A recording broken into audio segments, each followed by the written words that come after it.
When we come into this world, we observe how the adults in our life interact with each other. We also start interacting with them. And from all this observing and experience, we learn lessons about relationships. These lessons accumulate into patterns. We start interacting with others in specific patterns called attachment styles. Researchers have identified 3 unhelpful, harmful, and hurtful attachment styles, both for you and the people you're interacting with: avoidant attachment, anxious attachment, and disorganized attachment. And 1 helpful attachment style, secure attachment. In this video, I want to shed light on avoidant attachment, specifically what helps heal it and transform it into secure attachment. The avoidant attachment style is either a pattern of avoiding relationships and suppressing a need for closeness, or a pattern of being in relationships and consciously wanting connection, but at the same time not knowing what it means to be connected on an emotional level, or how to build and nourish that. People with an avoidant attachment style have learned to exclude emotions from their awareness to feel safe. This creates problems for people who are avoidantly attached because their unattended emotions transform into feelings of emptiness, depression, and frustration, and physical stress, which can affect their blood pressure and heart rate. It also creates problems for their relationships because they won't be able to express themselves and emotionally meet other people. This applies to all relationships, but especially to romantic relationships, partnerships, marriages, because these are emotionally most intimate. In intimate relationships, avoidants contribute to problems by avoiding the emotional level, especially when it comes to negative or uncomfortable emotions. In these situations, avoidants will respond by shutting down, dismissing the issue, blaming their partner for being too sensitive or unclear in what they want and need, stonewalling, getting defensive, postponing the discussion, or trying to fix it, but only focusing on the surface level argument and excluding the whole level of attachment needs and emotions. They might also say what they think their partner wants to hear at the expense of authenticity. When asked about their emotional state, they tend to distance themselves, and they deny their attachment needs and vulnerability. They can be in a funk or agitated mood and not be aware of it when everyone around them has noticed that. No one is born with an avoidant attachment style. This develops when children are modeled avoidant attachment by their caregivers, or when they make negative experiences with vulnerability and emotions. These negative experiences include getting rejected for expressing emotions, often specifically negative ones, receiving the message something's wrong with you for showing vulnerability, not receiving emotional support when needed, intrusive questioning about the child's inner world, not respecting its privacy and boundaries, not talking about feelings, focusing only on fixing the surface level, and parents that become anxious, panicky, and overwhelmed when their child expresses difficult emotions. In these kinds of emotional environments, children learn that they're better off deactivating their attachment needs and excluding emotions from their awareness, rather than add the sadness of not being understood, heard, and helped. The child concludes unconsciously, if emotions don't matter, I might as well disregard them. Why continue expressing something if it only makes things worse, if it makes me stay aware of my pain and then adds the pain of not being helped? Interestingly, avoidants often have no memories of what happened for their attachment style to develop. They'll often say that they had ideal childhoods.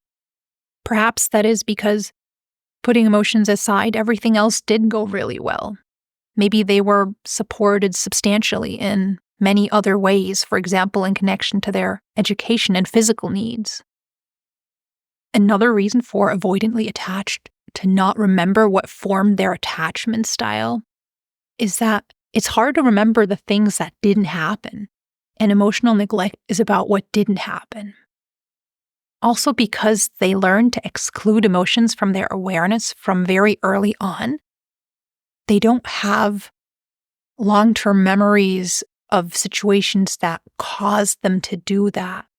We need to be emotionally activated for significant long-term memories to form. So it's not that avoidants don't want connection, but the way they were raised caused blocks to form around their desire for connection. Turning avoidant attachment into secure attachment means removing those blocks. And this starts with understanding the problem first. Before any human being is motivated to change anything, we need to understand why that would be a good idea. So healing avoidant attachment starts by gaining awareness of the negative consequences of an avoidant attachment style and the positive consequences of secure attachment. This also means learning to understand attachment styles in general and understanding in which ways an avoidant attachment style shows up in someone's inner world and relationships. Before they'll be motivated to start their journey, avoidants also need to understand that an attachment style is not set in stone. They can change, and they themselves are capable of making that change happen. So for motivation to build, they need to understand that secure attachment is a worthwhile goal and that it's possible to attain for them personally. Those are the two variables that equal motivation. Then avoidants can move on to identifying and changing unhelpful beliefs they have about relationships, emotions, vulnerability, and what makes them valuable. These unhelpful beliefs are beliefs like, what makes me valuable is that I'm strong, independent, and successful. Emotions make me feel icky. If I allow others to get too close, I'll lose myself and I'll lose control. Expressing needs, having needs is not acceptable. Love means not burdening others with your needs and problems. I'm not good enough. I won't be able to satisfy my partner. Target beliefs to change these unhelpful ones into sound like, I'm enough. I've got what it takes to make this relationship work.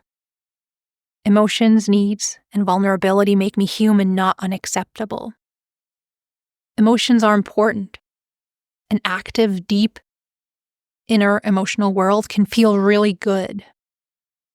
I'm always in control of my boundaries and choices. Everyone has emotional needs. Denying them causes problems, and turning towards them, taking care of them, is the key to well-being and thriving relationships. Next, avoidants can start increasing their emotional awareness first in themselves. The root of the problem of an avoidant attachment style is that someone's brain was trained early on to exclude emotions from that person's awareness. Practicing emotional awareness means checking in with your emotions, noticing them, allowing them to be there, being willing to experience them, and learning how to understand and regulate them. Avoidantly attached may say, which emotions are you talking about? Which is exactly the problem. They may have to intentionally pull emotions back into their bodies and give sparks of emotions space to unfold so that over time, emotions can re-enter their awareness and experience. And again, avoidants need to understand the benefit of this before they'll be motivated to work on it. Avoidants can then learn to trust their emotions, even if they don't seem to make sense at a first glance. To understand an emotion, for it to make sense, you often need to be with it for a while. This way, avoidants can learn to factor in the information emotions provide. They'll be happy to hear it's not about giving up on logic and reason, but on balancing it and completing it with emotional data. With the greater awareness of emotions in themselves, avoidants can then move on to practicing paying more attention to emotions and attachment needs in others, to read between the lines and look beneath the surface level behavior, to see and understand the attachment need beneath. And after awareness and understanding have improved, avoidants can work on communicating about emotions. This means expressing your own emotions and talking about someone else's emotions with that person. This way, avoidants can learn to take better care of their own and their partner's attachment needs, which will help both individuals feel better and improve their relationship. There's a lot more that can be said about this kind of a communication. You can find more on that in my relationships playlist. Till next time, take care. And what was important for me to express in this video is that before avoidants can meet their partner emotionally, they first have to meet themselves emotionally.